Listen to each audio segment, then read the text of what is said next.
Olá, meu nome é Paulo Cogos e eu estou aqui gravando essa live para falar a respeito de um tema muito polêmico e não são mamilos. O tema dessa gravação é um dilema libertário que surgiu em um tópico aqui no grupo Libertarianismo, que é o seguinte: um libertário pode defender que o Estado combata crimes? Essa é uma excelente pergunta, né? Enquanto não vem os telespectadores, eu vou cantar um pouco, afinal eu não quero que ninguém perca aquilo que vai ser discutido nessa gravação, que é um tema extremamente importante para a ciência política libertária e para a ética. Então eu vou esperar chegar aí uns 10 telespectadores. Enquanto isso eu vou cantar. L'adone mobile, quale più malavento, muta di accento e di pensiero, sempre un amabile leggiadro in viso, impianto in riso e me sognerò. La donna è mobile, quale più malavento, muta di accento e di pensiero. Melhor interpretação que tem é do Pavarotti. Olá, Beatriz Emig, olá, Igor Tavares, salve pro pessoal de Feira de Santana, na Bahia. Ah, gente, bichinho arretado. Bom, já chegou em 6 telespectadores, vamos começar então. 8 agora. Esse vídeo fala sobre um tema interessante. É um tema muito polêmico e não são mamilos. É sobre: um libertário pode defender que o Estado combata crimes? Depende de como você interpreta semanticamente essa pergunta. É claro que nós libertários não vamos defender que o Estado ofereça saúde, porque além de todos os problemas da saúde estatal, que na verdade é doença, ele estaria roubando a população para prover esse serviço. Como são todos os serviços estatais. Qualquer coisa que o Estado dê de graça para alguém foi arrancado através de violência, de roubo de outra pessoa, né? Agora, então um libertário poderia defender que o Estado combata crimes? O Estado deveria combater o homicídio, o Estado deveria combater o estupro. Já que para combater o homicídio e o estupro o Estado vai usar recursos arrancados à força de alguém? Então depende de como você interpreta essa pergunta. Se nós vivêssemos em uma sociedade livre e alguém perguntasse: você defende que exista um Estado que combata o crime? Eu vou falar óbvio que não. Porque o combate ao crime é uma atividade muito importante. Importante demais para ficar na mão do Estado. O Clemenceau, que era um republicano idiota, um republicano de esquerda, como todo republicano, ele dizia que a guerra é um assunto importante demais para ficar na mão dos militares. Nós poderíamos adaptar essa frase do Clemenceau, né?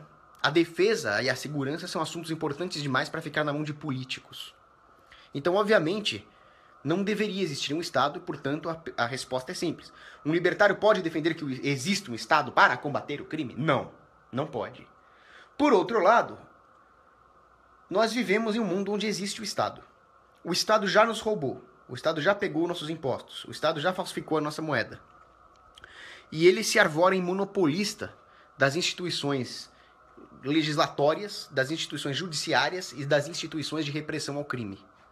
Ele desarma a população impedindo que as pessoas façam o que elas mesmas deveriam fazer, já que defesa e segurança é responsabilidade do indivíduo. É tudo responsabilidade do indivíduo. Existia um chefe guerreiro Zulu que dizia: nós não invadimos terras. Nós a tomamos daqueles que não a defendem bem.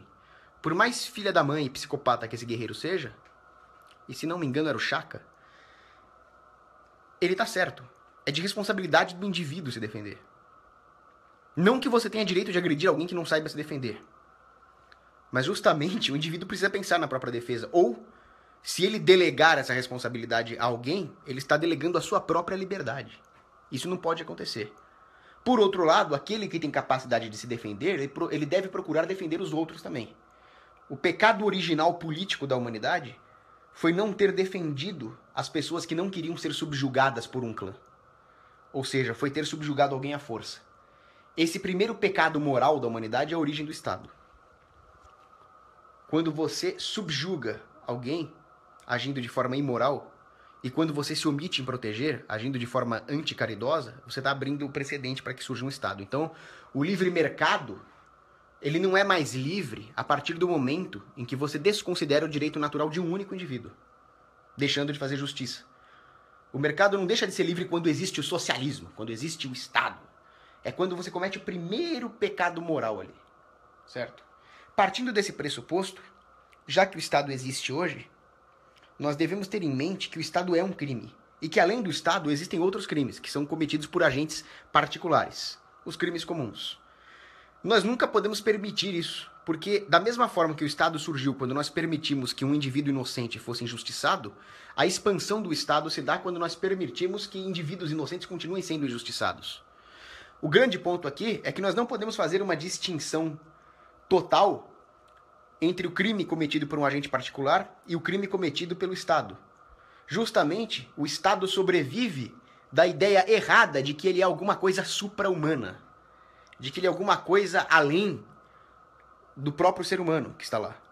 Nossa, o Estado é um grupo de engenheiros sociais iluminados capazes de dirigir os rumos da civilização, de nos fornecer os bens necessários para a nossa sobrevivência, de nos proteger. Eles podem até cometer erros, mas sem eles nós não seríamos nada. Essa ideia é de onde surge a merda. Então existe o Estado, existem os criminosos, os dois são criminosos, mas é muito interessante que um combata o outro. Por exemplo, eu defendo a total abolição do crime organizado. Eu gostaria muito que alguma coisa no universo destruísse o crime organizado imediatamente, certo? Por outro lado, vamos supor que algum grupo de crime organizado comece a atacar agentes da Receita. Eu vou achar excelente. E se os agentes da Receita revidarem e matarem os bandidos do crime organizado, eu também vou achar excelente. Eu gostaria muito que eles se matassem. Da mesma forma, se eu fosse um gaulês, eu não ia torcer para as legiões do César, nem para as legiões do Pompeu. Eu ia adorar que César e Pompeu se matassem mutuamente, que o último soldado de cada um se enfiasse uma espada mutuamente e se matassem. Então, para mim, é muito interessante que o Estado combata o crime organizado, ou crime comum. Para mim, é muito interessante que um bandido comum mate um agente do Estado. Os dois são meus inimigos. Agora, se o Estado cerceia a nossa liberdade de se defender, claro que a responsabilidade de se defender é nossa, mas o Estado nos tirou os meios de defesa. O Estado tirou as nossas armas, tirou a nossa capacidade de organizar milícias privadas e comunidades privadas autogeridas e autodefendidas, grupos de autodefesa, e ainda por cima nos pune se nós fazemos a justiça, certo? Isso não deveria existir, e isso é consequência natural de existir um Estado. Portanto, mais um argumento contra o Estado. Agora, se ele faz isso, que pelo menos ele simule aquilo que aconteceria no livre mercado. Num livre mercado, é simples, as pessoas se defenderiam livremente contra estupradores, contra assaltantes, contra homicidas. Se o Estado já faz isso, o Estado mata os estupradores, o Estado mata os bandidos, ele está simulando aquilo que já aconteceria no livre mercado. Ele está fazendo o que é certo fazer. É com recurso roubado, sim, concordo. O fato é que esses recursos não deveriam ter sido roubados em primeiro lugar. Mas eles já foram roubados, eles já foram empregados na forma de policiais treinados e armados, na forma de camburões, na forma de caveirões, na forma de tanques. Opa, tanques é bom. Então eles já estão aí. O que define se esse roubo terá um dano profundo na sociedade é a maneira como ele é usado. Então, o governo foi lá, cobrou um imposto de mim, me roubou, isso já não deveria acontecer em primeiro lugar, e comprou a força de trabalho de um policial armado com uma carabina. Certo? Se esse policial com uma carabina dormir o dia inteiro, nós temos um recurso que foi roubado da sociedade pelo imposto, e isso sempre será verdade. Agora, se esse policial armado com carabina vai trabalhar e mata um bandido, ele está mitigando o dano primeiro do imposto. Porque num livre mercado, muito provavelmente a população não tendo que pagar impostos, investiria uma parte dos seus recursos para contratar policiais privados para matar bandidos. Então o policial do Estado matando bandido, ele está fazendo ali mais ou menos o que já aconteceria no livre mercado. Neste exato momento no tempo em que um policial está matando um bandido, ou seja, protegendo a população, ele não está agindo ontologicamente como um agente do Estado. Ele está quase se aproximando daquilo que seria um agente privado. Então você até pode dizer que ele está tendo uma utilização natural, apesar do fato dele ser do Estado. O que é bom para a população. Não é o que a polícia faz a maior parte do tempo. A maior parte dos policiais, na maior parte do tempo, não está matando bandidos e matando estupradores. O que seria excelente. Na maior parte do tempo, eles estão fazendo o enforcement da regulação de merda do Estado, cobrando imposto da população, mantendo esse sistema idiota e até protegendo bandidos contra a própria população. Eu me lembro num caso lá, o dono do bar tinha o pai velhinho, aí o bandido entrou no bar, o pai velhinho matou o bandido. O cara é um herói. O que a polícia fez? Prendeu o velho. Então é isso que a polícia faz na maior parte do tempo, e é isso que torna o Estado tão nojento, tão abjeto, tão infame, tão danoso. Mas a partir do momento em que algum recurso do Estado, por acaso, embora não seja o plano dos engenheiros sociais, está sendo empregado de uma maneira próxima àquela que seria natural do mercado, isso é ótimo. O ponto é que o Estado, à medida em que ele se expande, ele vai relativizando a moral e a verdade a tal ponto que ele passa a punir atividades legítimas e proteger atividades criminosas. É por isso que uma organização como o PCC tem tanto poder. O que é o PCC? O PCC é um Estado dentro de um Estado. Ele atua nas favelas. Ele atua nas favelas porque toda a ingerência socialista na economia e na moralidade e no campo do desarmamento, por exemplo, fez com que a população da favela se tornasse extremamente vulnerável. E assim, o PCC pôde imperar lá dentro. Muito provavelmente, num livre mercado, as pessoas honestas da favela, que são maioria, iriam se armar e iriam acabar com o PCC, iriam acabar com quem tentasse tirar a liberdade deles. Mas não é assim que funciona. Então, o Estado diz que vai defender a população, aquela porra toda robesiana. Desculpe as meninas pelo palavrão, esse assunto me deixa irritado. Aí ele coloca um monte de caças e forças especiais lá em Brasília, coloca um bando de pé rapado lá na fronteira e não tem ninguém para defender o favelado. Surge então o PCC. É o Estado que permite, viu, ô Thomas Hobbes, maldito? Abre bem o ouvido aí no inferno e vê se me escuta. É o Estado que permite que surja o PCC no seio da sociedade. É o contrário do que você escreveu naquele seu livrinho de bosta lá, o Leviatã. Certo? Então é assim que o Estado funciona. À medida que o tempo passa, o Estado se alimenta do medo da população. Se o Estado combatesse o crime e permitisse que a população adquirisse os meios morais e materiais para se defender do crime, rapidamente a população perceberia que o Estado não é necessário. Então o Estado faz justamente o contrário. O Estado subsidia o crime para manter a população domada e com medo. E quem dizia isso é o Herbert Marcuse, da Escola de Frankfurt, um socialista da pior espécie, um psicopata. Ele falava justamente a respeito dessa simbiose do Estado com a criminalidade, mas ele defendia isso, ele queria uma expansão do Estado.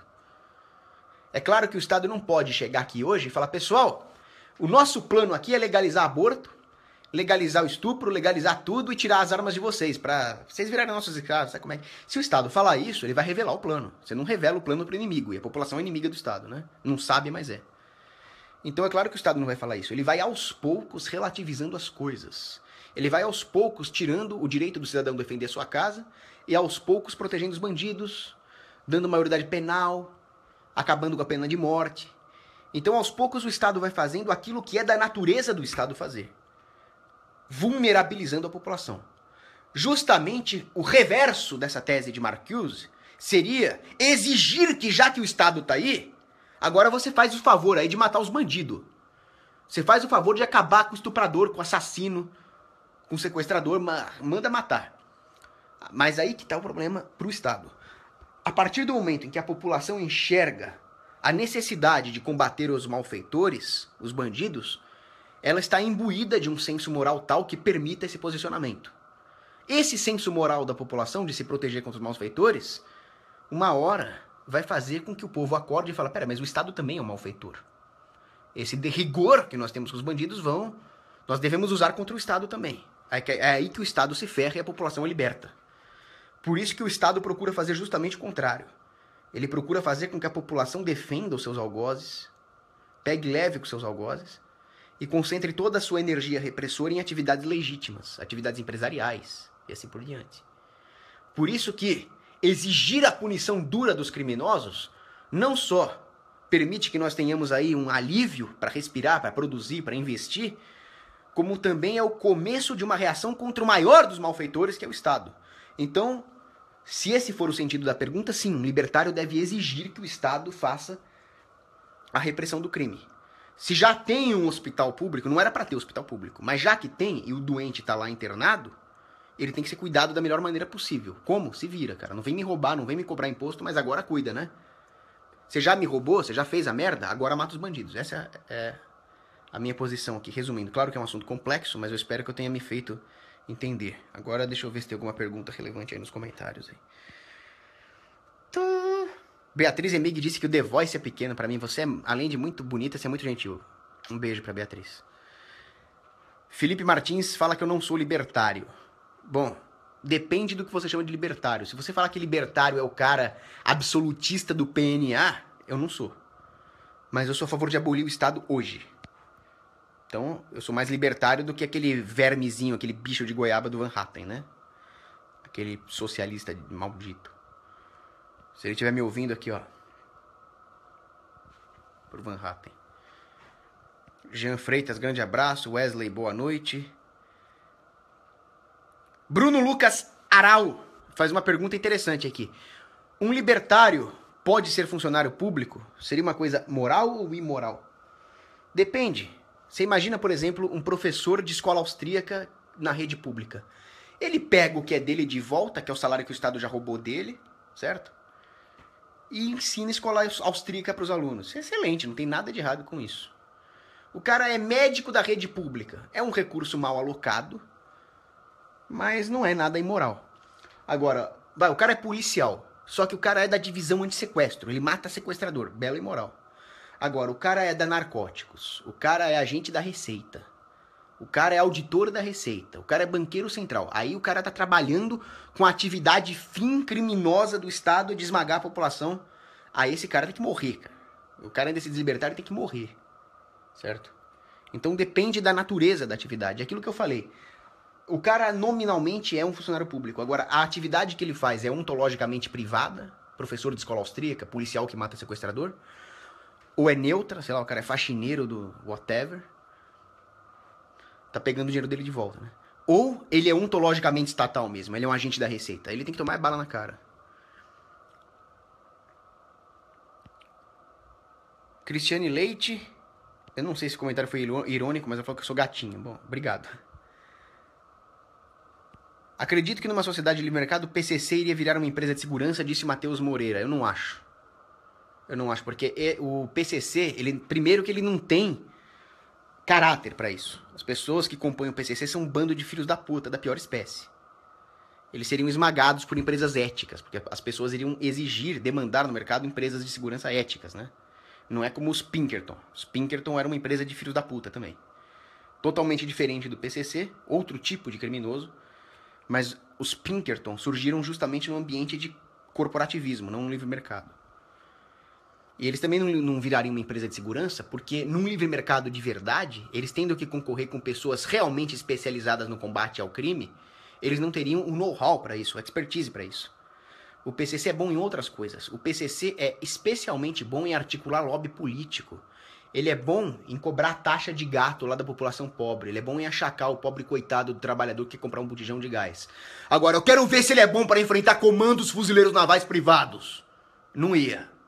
Para enfrentar meus tanques, se eu tivesse uma empresa privada de segurança, eu ia acabar com o PCC. Ia fazer igual o Patton falou, usar as tripas dele como graxa para as esteiras do tanque. Aí eles iam ver o que é bom. Bom, obrigado, Murilo Coelho. Psicose? Não sei como que eu posso te ajudar nisso, só se eu for um psicótico. Né? Posso dar o meu depoimento como psicótico. Luiz Otávio pergunta, Cogos, abolir o Estado hoje sem as pessoas soubessem o que é libertarianismo não seria perigoso? Poderia surgir um Estado mais autoritário ainda porque as pessoas não estão acostumadas com isso. Eu acho que é justamente por isso que Deus não manda um raio em cima do Estado. Porque as pessoas precisam ter o aprimoramento moral necessário.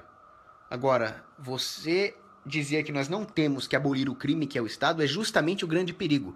Pessoas inocentes são injustiçadas pela existência do Estado, independente de se elas sabem, se elas não sabem, se elas apoiam ou não apoiam.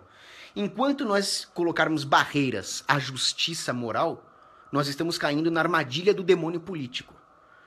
Eu não sei se as pessoas estariam acostumadas a viver com ou sem o Estado. Eu sei que o Estado é injusto, ele é imoral e ele tem que acabar hoje por esse único motivo.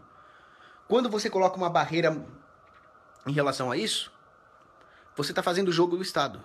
O Estado vive das desculpas que nós damos para não fazer a justiça moral hoje e agora. Certo? Agora, eu imagino que se o Estado, por acaso, acabar por um meio ou por outro, é porque as pessoas já aprenderam a malignidade do Estado. Senão não teria como. Só por mágica mesmo. Talvez se fosse por mágica, por magia negra, eu seria contra. Justamente por isso que você falou. Agora, eu tenho a teoria do feijão, eu já expliquei. A maioria das pessoas, o povão, eles querem saber se tem feijão na panela. Eles não defendem a democracia. ou a monarquia. Você não vai ver o povão falando o quão moral é que esteja a linhagem da família real, Dom Orleans de Bragança ali, ou quão importante é o direito ao voto. O povão, ele tá... Você quer saber a verdade? O povão tá cagando pra isso. E fazem eles muito bem. Porque o que importa é o amor que você tem na sua família, o feijão que você tem na panela, a democracia, a Constituição, o Dom Orleans de Bragança é uma merda. Certo? Então, se você acaba com o Estado e você cria ali mecanismos de mercado para manter essa liberdade, e o povo tem feijão na panela, ótimo. O povo sabe muito... O povo, ó, vou te falar um negócio. O povo sabe viver sem o Estado muito melhor que eu. O que eu sei fazer da vida? Eu sei fazer essas lives, sei ler meus livros, sei dar bronca lá nos funcionários. Agora, quem sabe mesmo fazer as coisas, levar as caixas pro correio, sobreviver e criar 5 filhos com um salário de R$ 900... Quem sabe fazer isso é o povo. Eu não sei, cara. Eu sou um imprestável. Eu não sei fritar um ovo, cara. Eu sou um imprestável nesse ponto. O povo sabe viver muito melhor que eu. Um povo que sabe viver apesar do Estado, ele saberia viver muito melhor sem o Estado. Só isso. E muito melhor que eu. Igor Tavares. Cogos, em um lugar sem instituições públicas mesmo, todos teriam condições de pagar hospitais, escolas e agências de segurança privada? Não. Não teriam, como não tem hoje. Mas isso não seria necessário. Por quê? Os hospitais surgiram através da Igreja Católica. Porque realmente a medicina sempre foi uma coisa cara, as pessoas não tinham como pagar, então vem aquele ímpeto de caridade. À medida que o mercado progride, os bens e serviços, incluindo os bens e serviços de saúde, se tornariam mais baratos. E o povo começaria a ganhar mais. Aí aquela caridade que a Igreja Católica faz para a população... Ela continua, mas a população já começa a ter poder aquisitivo para ela mesma assumir a caridade. O Estado faz o contrário. Ele tira o ímpeto de caridade de todo mundo. Porque ele fala, não, pode deixar que é comigo mesmo. Aí ele dá um serviço de merda, a população morre ali, ninguém faz caridade, o povão fica pobre. É o contrário, né? Então, sem o Estado, ia ter um monte de indigente, ia ter um monte de pobre, ia ter nego morrendo sem atendimento. Por isso que nós temos que fazer a nossa parte. Você não vai assumir que é uma utopia. Só que com o Estado é pior. Ninguém tá falando que sem o Estado é um sonho, mas com o Estado é pior. Só isso. Pedro Mauadi, você salvaria o traficante ou o policial? Eu acho que eu iria ao cinema, cara. Eu ia deixar os dois. Não, aí depende da situação. Só por isso não dá pra afirmar. Vamos supor que o traficante seja um traficante de comida na Coreia do Norte e o policial é um comunista norte-coreano. É óbvio que eu salvaria o traficante de comida. O cara é um traficante de Bíblia Sagrada na Arábia Saudita.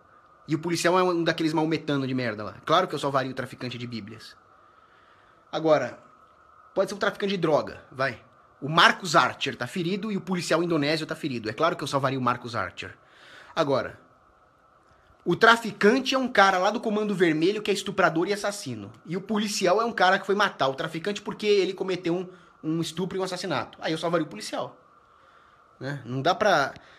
fazer igual aqueles programinha de merda na TV que falam traficante ou policial. Análise moral é muito mais do que isso. Né? Agora, eu prefiro me basear, por exemplo, nos escritos de Santo Afonso Maria de Ligório do que no programa da mulher do William Bonner lá. Né? Aí que tá. O Estado e a mídia que trabalha pro Estado, eles tentam simplificar coisas que são complexas. Eles tentam complicar coisas que são simples. Aí nós caímos nessas armadilhas, né? Nesses conúnduros aí. João Vicente, estudar em uma universidade pública e espalhar a palavra de roupa... espalhar a palavra de roupa é ótimo. É válido? Claro. Você pega o que é seu de volta, né? Aquele ordenamento natural, você usa para estudar e ainda espalha a ideia libertária. Belo e moral. Igor Tavares, em um lugar... esse aqui eu já respondi. Jean Freitas pergunta, Cogos, em uma sociedade libertária, como funcionaria a questão de julgamentos? Teria como ser usado fóruns privados? Então, a questão da justiça libertária daria 10 vídeos só pra ela, né? Mas a questão toda é a seguinte. A moralidade é objetiva. Portanto, a justiça também é. O problema é que os serviços judiciários são falhos, imperfeitos e precisariam ser aperfeiçoados. A única maneira de aperfeiçoar isso é através da prática de mercado. É por isso que as sociedades que tendem para jurisprudência, para o direito natural, elas tendem a ter um corpo legal muito mais simplificado, se é que tem, e acertar as decisões, né, usando a justiça como parâmetro, com muito mais frequência do que as sociedades positivadas. Então você pega, por exemplo, o direito consuetudinário, direito inglês, ele costumava acertar muito mais do que os romanos, que tinham corpus juris civilis, um monte de regra lá da porra, e só erravam. Então os tribunais teriam que concorrer para ser o melhor prestador da justiça objetiva. E isso só poderia acontecer no livre mercado de justiça. Como exatamente isso funcionaria? As pessoas provavelmente fariam contratos de justiça. Haveria ainda outras instituições responsáveis por julgar se esses tribunais de primeira instância estão cumprindo o contrato ou se eles estão abusando. E o contrato mesmo não seria também o parâmetro absoluto de justiça, já que os contratos podem ser mal interpretados, mal redigidos. Então todos eles teriam como parâmetro a justiça natural. É isso que tem que ter. Se você estabelece o monopólio da justiça, você já está violando, por definição, a justiça natural. Você pega, por exemplo, Santo Agostinho. Santo Agostinho falava que uma das coisas que mais gastava o tempo dele era a arbitragem de disputa judicial entre os fiéis. Por quê? Porque os fiéis confiavam em um doutor. Ele não era doutor da igreja na época, né? Mas ele era um grande conhecedor da lei moral cristã e as pessoas confiavam, portanto, no senso de justiça dele. Então ele seria aclamado pelo livre mercado de justiça, como foi, como um juiz natural, que emerge do livre mercado. Agora, nós saímos de Santo Agostinho para Dias Toffoli. Esse é o resultado do estatismo jurídico, né? Guilherme Michael Bescorovani, falei certo? Cosa Nostra, era moral ou imoral? Imoral. É claro, tem um vídeo lá da velhinha lá explicando 10 pontos de por que a máfia é menos pior que o Estado, mas continua sendo ruim. João Leite pergunta em que situações eu defendo a quebra do PNA. Em situações que for moral. Em situações que o PNA implicar em injustiça. Agora, isso sozinho daria 10 vídeos, cara. Depois eu falo disso. Renan Caldas pergunta sobre Liberland, na Europa. A iniciativa é boa. Qualquer coisa que sirva para divulgar a ideia libertária, que leve a pessoa a fazer uma pesquisa, a entrar no site do Rothbard, a entrar no site lá do Mises Institute nos Estados Unidos, é bom. Eu não acho que isso vai dar certo. Eu acho que no final vão acabar esmagando eles. Porque no final das contas, o que conta é o poder do seu canhão. Mas é a ideologia que decide para onde o canhão vai ser apontado. E Liberland, como uma forma de espalhar a ideologia, é ótimo. Eu gostei da iniciativa.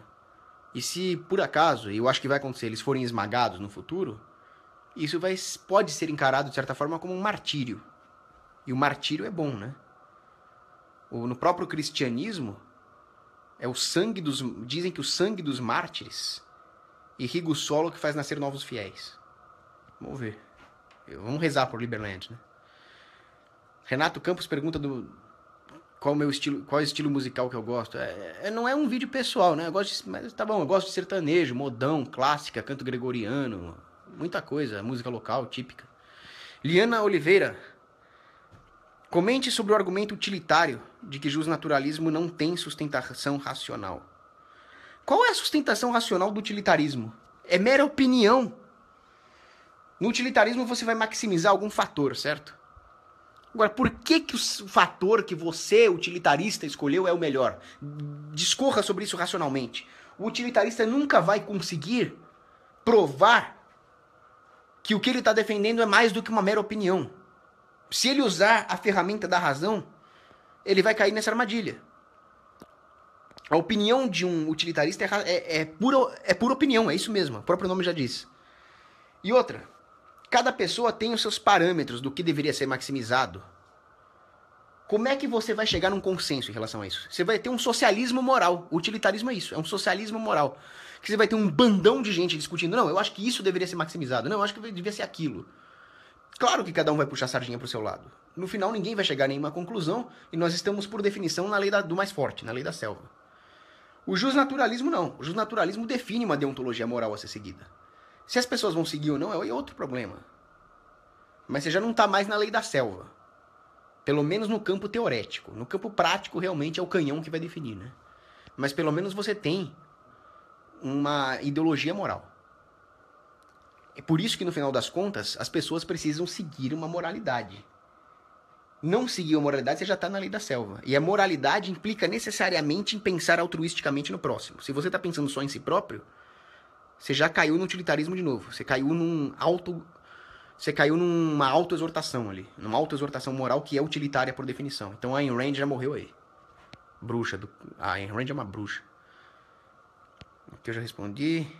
Júnior Pascoal, você pensa em escrever um livro? Penso, só que eu preciso de tempo e se vocês puderem me dar um crowdfunding aí, eu agradeço profundamente. Que a Virgem Maria sempre ilumine aquele que me ajudar com crowdfunding para escrever um livro. Eu vou rezar um rosário inteiro pela pessoa que fizer isso. Luiz Otávio fala assim, disserte sobre o Ancon. Tem um monte de Ancon. Ancon, pra quem não sabe, é anarcocomunista. Aqui no grupo. Que conseguem deixar muito ANCAP calado. Vem me calar então, rapá! Ancon nenhum vai me calar aqui. Duvido. Aí ele cita o Augusto Vostok. O Augusto Vostok, realmente, ele se destaca dentre os anarcocomunistas que tem por aí. Mas ele ainda é um anarcocomunista. E o melhor dos anarcocomunistas não se compara a um anarcocapitalista mediano, de formação mediana. Porque o anarcocomunismo não faz o menor sentido. Não existe isso, anarcocomunismo.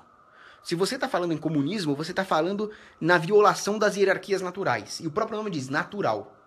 Portanto, para você eliminar as hierarquias e as desigualdades naturais, você teria que ter alguma força artificial. Se tem alguma força artificial, você tem aí uma cracia, um Kratos. Se você está falando em Kratos, você está falando em arqué. É uma arqué deturpada. Kratos seria o exercício da força e arqué seria a autoridade. Para ter força tem que ter autoridade. Então você já não está numa anarquia. Então pode tirar o anarco daí que vocês estão zoando o nome anarco. Então o anarcocomunismo já começa errado daí. Só com isso você já desmonta qualquer ANCOM, por melhor que ele seja. Com essa ferramenta, qualquer ANCAP desmonta o melhor dos ANCOM. E o Vostok não é diferente. Eu desafio qualquer anarcocomunista aqui a me encarar. Te quebro no meio. Matheus Moreira pergunta, em uma sociedade sem Estado seria moral remover fisicamente uma sociedade que tivesse adotado como sistema administrativo o comunismo? Mesmo que todos aqueles tenham voluntariamente concordado, etc, etc, etc. Ó, tem um caso de 3 universitários que alugaram um apartamento e resolveram instaurar o comunismo lá dentro. Seria temerário que você chegasse lá dentro com um fuzil e falasse, vocês não podem fazer isso. Você está violando propriedade privada. Eles têm direito de instaurar um simulacro de comunismo dentro do seu apartamento. A própria natureza há de destruí-los. Porque não deu certo. O apartamento deles virou um antro de ratos e baratas. Como não podia deixar de ser. Provavelmente vieram da cabeça deles, que tem um monte de merda dentro para fazer uma coisa dessa. Mas aí é importante que, numa sociedade livre, as pessoas colham os frutos das suas boas escolhas e paguem pelos seus erros. Paguem pela sua irresponsabilidade. Nem sempre você tem que deixar as pessoas pagarem pela responsabilidade. A caridade cristã é muito boa. A pessoa errou, você ajuda ela. Agora, o cara quer insistir no erro, aí você deixa ele quebrar a cara. Então, eu não usaria de força de forma nenhuma para impedir alguém de formar uma comuna. Eu deixaria ele quebrar a cara. Agora, a partir do momento em que ele violou o direitozinho de um único indivíduo, alguém dentro dessa comuna foi fraudado. Nasceu um bebê lá dentro e os caras querem abortar. Alguma coisa assim. Aí você não só tem o direito, como você tem o dever moral de usar a força. Enquanto nós não defendermos o direito de um injustiçado, nós estamos abrindo todos os nossos flancos. O Thomas Paine, que era um psicopata, já tinha percebido isso. Então nós temos o dever de perceber isso antes dele. Guilherme Ribeiro, você serviu o exército? Infelizmente sim. Eu fiz CPOR, 1 ano. Arma de comunicações. Aprendi algumas coisas, me decepcionei com outras, mas por dentro eu sinto vergonha de um dia ter usado aquela farda, cara. Porque hoje o exército tá desarmando a população. Ontem eu tava falando com uma menina lá sobre isso, uma amiga minha, e eu tava discutindo com ela. Ela é meio pró-ditadura e tal, eu tava discutindo isso com ela. Aí eu fui pesquisar uma notícia pra mostrar pra ela e eu achei uma notícia aterradora. O exército brasileiro tá lá na ONU discutindo diretivas de desarmamento. Qualquer organização que vai até os bandidos satânicos da ONU pra discutir como desarmar o povo é uma organização inimiga do povo. E eu já usei uma farda de uma organização inimiga do povo. Eu tenho vergonha disso. Existem militares bons? Sim, eu tenho amigos militares que estão lá ainda. Eu tenho amigo que foi parar lá na Academia Militar das Agulhas Negras. Tenho amigo que foi pra escola naval. São pessoas boas. Então, como o Rothbard disse, o problema não é pessoal, o problema é institucional. Eu tenho amigos militares, mas eu tenho horror e ojeriza à instituição das Forças Armadas. Fora as merda que tem lá dentro, né? O maluco era filho de favelado, tirava mais serviço do que o filho de vereador. Esse tipo de coisa. O comandante fazia umas puta de umas formaturas lá pros desembargadores e cancelava a instrução de guerra na selva. Então, o pagador de imposto tá pagando imposto achando que os militares estão treinando pra guerrear na selva. Eles estão lá fazendo recepçãozinha pra desembargador, pra vereador, pra deputado, quando eles deveriam estar atirando nos deputados. Se eles estivessem defendendo a nossa liberdade, aí tem lá a foto dos militares jogando morteiro na Casa Branca. É assim que seria. Se os militares estivessem defendendo a nossa liberdade, eles estariam bombardeando o Banco Central. Não fazendo formaturazinha de merda pra esses canalhas. De morrer todos, palados. Cogos, pra você hoje, qual o melhor investimento? Aí depende se você quer especular ou se você quer um investimento de longo prazo. Se você tiver tempo, eu sugiro que você procure uma empresa com bons demonstrativos, com uma estrutura gerencial sólida e invista nela. Se você está procurando um hedge contra possíveis crises, eu sugiro commodity metálica. Eu sugiro que você procure aí o mercado de derivativos agrícolas, de derivativos de commodities, também é bom. Ou então que você especule a curto prazo, numa carteira, ou até com bitcoins, que tende a crescer pelo menos por enquanto. Mas é um tema muito complexo, né? Isso aí dá 3.000 vídeos. O Ivan Carlos Almeida, gente boa pra caramba, ele pergunta sobre a minha palestra que eu fiz em 2014, História Nuclear. Eu tenho ela em DVD e eu queria muito colocar no YouTube. Se alguém souber fazer isso, eu agradeço, porque eu sou uma negação com informática. O João Vitor Roberti da Costa pergunta, diferença entre justnaturalismo e justracionalismo. O justracionalismo, ele procura depreender quais são os nossos direitos através do uso da razão. E ele acaba chegando na falsa ideia de que só as pessoas capazes de externar raciocínio a respeito dos direitos possuiriam esses direitos. Alguns até encaram como uma vertente do justnaturalismo, mas a minha não é essa. A minha é o justnaturalismo teológico, clássico, São Tomás de Aquino. O homem tem direitos porque Deus deu ao homem. Ou se você não acredita em Deus, é da natureza do homem possuir esses direitos. Porque ele é capaz de refletir moralmente sobre isso, e se ele é retardado, sei lá, ele pertence a uma categoria ontológica de seres que têm essa capacidade moral. Agora, a verdade é essa, quando você sai de Deus, você perde tudo, cara. Você perde parâmetro moral. Por isso que eu acho que a sociedade tem que ser cristã. Você não é obrigado a ser cristão, mas as instituições morais, jurídicas da sociedade têm que ser baseadas no cristianismo. Porque é Deus que nos dá direitos, né? Eu sou teológico mesmo. Sem Deus eu nem existiria. Como é que eu vou discutir economia e moralidade sem Deus, né? O Enzo Felipe pergunta o seguinte, numa sociedade anarcocapitalista não haveria a volta do coronelismo? Se você for pensar, o coronelismo só existe porque existe o Estado. O coronelismo ele se vale justamente dos vácuos que o Estado deixa nas elites naturais locais. E numa lógica mercadológica, as elites naturais locais teriam que obrigatoriamente satisfazer a demanda do consumidor, coisa que os coronéis não fazem. Os coronéis, portanto, se valem das regulações estatais para explorar essas brechas à custa da população. Se não houvesse nem o vácuo de elite natural que o Estado causa, destruindo as aristocracias familiares, e nem as regulações que permitem essa cupinzagem aí dos coronéis, eles morreriam. Se por acaso não existisse o Getúlio Vargas e a sua legislação trabalhista, os coronéis do Nordeste que vivem da seca e da fome morreriam.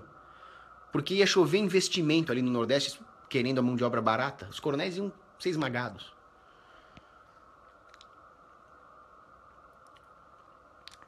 Qual a diferença entre os gradualistas liberais, que querem ir rumo ao Estado mínimo, e os gradualistas socialistas que querem ir para o comunismo? A diferença é que o que quer ir pro comunismo, ele é até mais filha da puta do que o liberal. Mas ele também é menos incoerente. Porque à medida que você aceita a engenharia social do gradualismo, você está aumentando o poder do Estado. Então, pelo menos o comunista, ao ser gradualista, está agindo de acordo com os próprios interesses, né? O liberal está trabalhando pro inimigo. O liberal é um idiota. O comunismo, ele percebeu uma coisa inteligentíssima. Ele percebeu que não dá para implantar o comunismo. Tentaram fazer isso na União Soviética e não deu certo. A lei natural que existe dentro do homem faz com que ele naturalmente resista ao comunismo. Só se você destruir a tendência do homem para a ordem natural é que você consegue isso. Isso é feito de maneira gradual, é o socialismo fabiano. Luiz Otávio, há alguma maneira de vencer a preguiça e covardia? Cara, eu tava lendo um livro exatamente sobre a questão da preguiça aqui, mas meu quarto tá muito bagunçado, agora para eu achar isso vai ser difícil. Mas ele foi escrito pelo padre Francisco Fausto. Se eu achar ele, eu te mostro aqui. É um livrinho bem pequeno chamado A Preguiça. Mas ele fala que a melhor maneira de vencer a preguiça, e eu até diria que a covardia também, é o amor. Porque o que é o amor? O amor não é um sentimento. Ah, eu amo bolo de chocolate. Cara, isso não é amor. Amor é o dom da entrega, é o dom de si. Igual Jesus na cruz, que se entregou pela humanidade. Aquilo é amor. A hora que você entrega as suas inclinações naturais pro bem da humanidade, pro bem do próximo, para fazer o certo por amor, você vence a preguiça. Pô, eu quero ficar deitado aqui de buenas. Não, mas eu tenho que cuidar da minha família, eu preciso fazer alguma coisa pra humanidade, então vamos levantar. E a coragem também vem daí, né? Eu mesmo sou um cara preguiçoso pra escrever artigo, cara, mas eu vejo que as pessoas se beneficiam com meus artigos. Eu tô lendo esse livro justamente pra vencer esse meu problema, né? Não, manifestação, Thiago Whipple Chaves, não é comigo não. Se for pra pegar em armas, eu tô dentro, com tanque, mas manifestações não. Ivan Carlos Almeida, como provar que um utilitarista é um psicopata? É bem simples. É só você perguntar pra ele o que ele faria com os direitos naturais de alguém no caso em que isso iria de encontro ao seu cálculo utilitário. Por definição, ele violaria. Isso faz dele um psicopata. Murilo Garcia, obrigado pelo comentário, pelo elogio. Quanto tempo você demorou para chegar a essa solidez ideológica? O problema não é chegar à solidez ideológica. O problema é sair da armadilha, da areia movediça, da lama que a escola te joga. A escola me destruiu, cara. Quando eu era molequinho, antes de entrar na escola, o meu avô me mostrou a Bíblia Sagrada. Eu discutia Platão e Aristóteles com meu avô. Claro que não profundamente, né?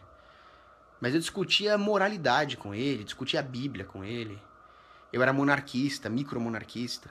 A hora que eu fui pra escola, cara, foi meu maior erro. Em vez de passar a minha infância no escritório do meu avô, eu fui pra porra da escola, cara. Isso é um crime. Aí na escola zoou tudo. Aí eu virei republicano de direita, mano. Pra eu sair dessa, eu comecei a questionar algumas barbaridades que me falavam, aí eu fui caindo em alguns autores conservadores, alguns autores libertários, fui estudando, mas eu ainda me considero um verme. Imagina, você vai me... Tudo aquilo que eu tô falando de teoria moral, isso não é nada, cara. Você pega um santo doutor da igreja aqui, ó, quer ver? Deixa eu achar. Eita. Bom, depois eu acho. Você pega um cara que nem Santo Afonso Maria de Ligório, o cara é um gênio. Então eu tenho que estudar muito ainda. Muita doutrina, muita teoria moral. Mas o fato é que eu realmente só me senti mais feliz e mais centrado na minha busca da verdade a hora que eu voltei para a igreja. Só com Deus mesmo. Cristo é o caminho, a verdade e a vida. Agora, também não adianta só estudar doutrina, né? Doutrina não te faz amar ninguém. E no final, como disse o cura d'Ars, São João Maria Vianney, você vai ser julgado pelo amor. Então tem cara que não sabe nada, que é analfabeto e que vence o pecado e que ama o próximo como Cristo amou. Esse cara manja das coisas. Né? Eu é que sou tão podre que eu preciso estudar a doutrina pra ver o que é certo, né?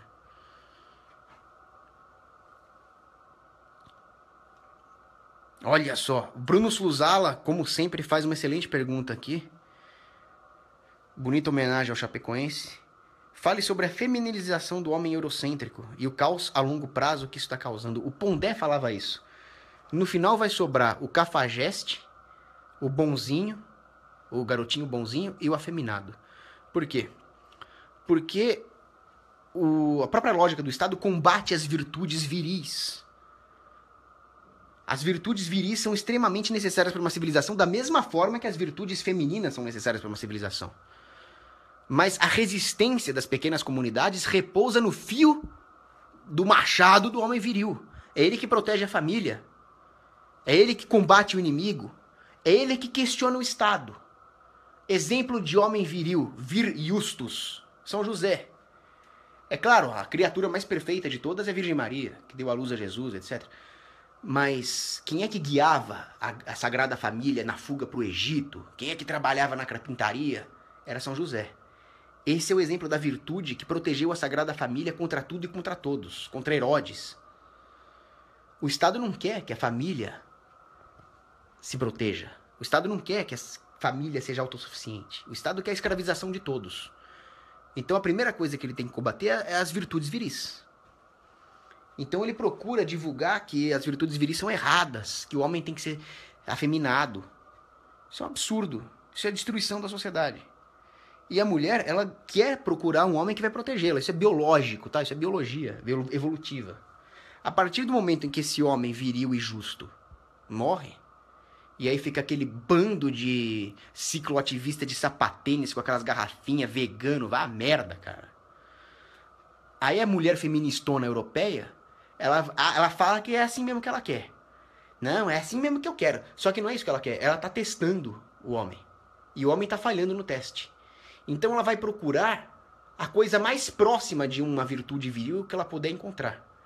Quem é que a feminista europeia achou, já que os europeus viraram esse bando de afeminados boiolados? Foi o muçulmano, o estuprador, o assassino psicopata muçulmano. Ele é viril, sem dúvida. Só que ele não tem nenhum valor moral, cara. Ele vai espancar a mulher. Ele vai arrebentar a cara da mulher, vai estuprar a mulher, vai submeter a sociedade à Sharia. Mas ele é viril. E aquele impulso biológico da mulher procura a virilidade.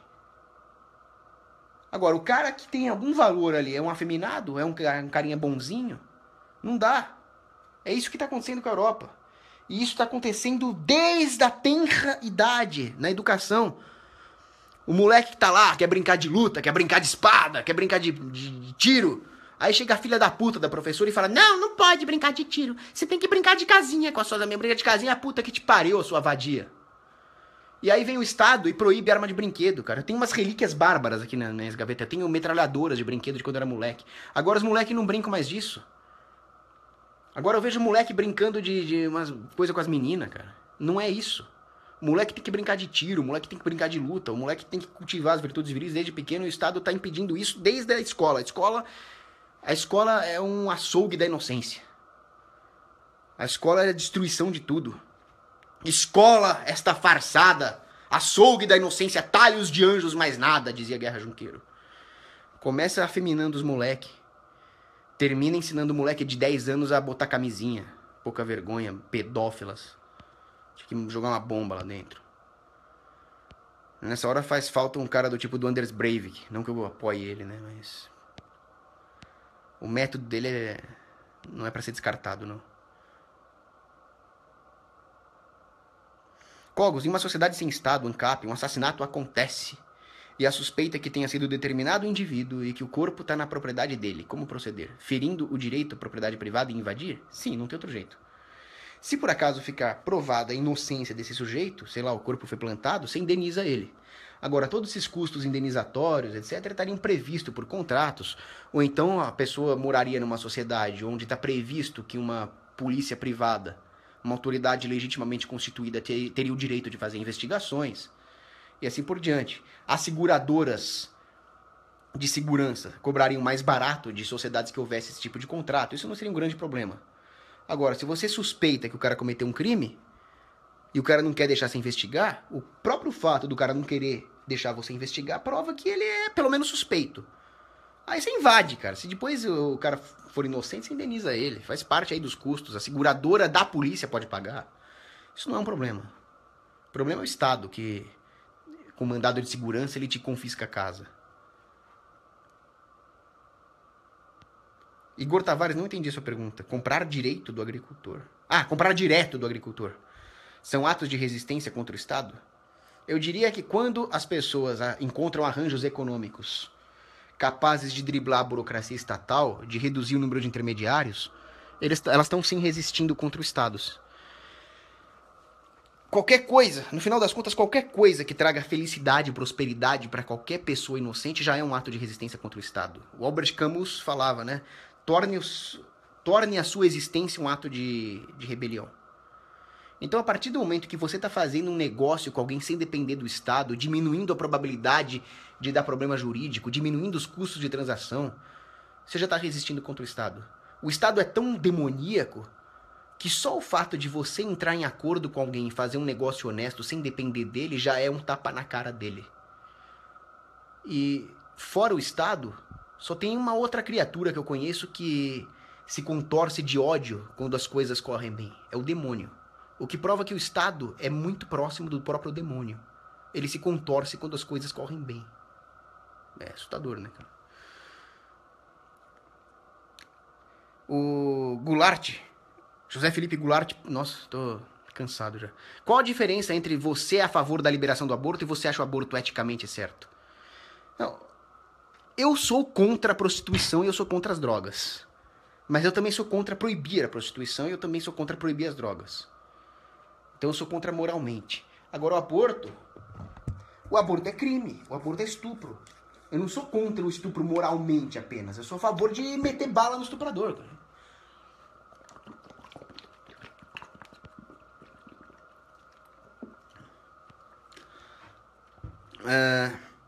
Thiago Deschamps pergunta se você ia tirar com uma R15, sim. Eu gosto dela. É uma arma muito recomendável para mulheres.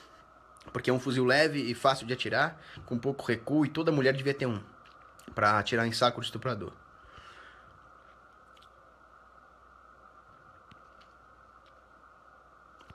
O Breno Elias Mota pergunta sobre a Islândia medieval, se ela era um bom modelo de sociedade. A Islândia medieval tinha vários problemas. Primeiro que os Althing não eram exatamente uma forma de anarcocapitalismo. Elas eram menos piores do que um corpus juris civilis, uma sociedade positivada. Mas elas deram no que deram. E os clãs impunham uma certa forma de repressão contra a soberania individual. Eles eram pagãos, eles impunham os costumes pagãos. Esse livro aqui é bom, ó. Medieval Iceland. Aí, o David Friedman, que é um psicopata da pior espécie, ele espalha algumas mentiras, né? Ele fala que a Islândia colapsou quando chegou o cristianismo lá. Não é nada disso. O cristianismo salvou a Islândia de colapsar.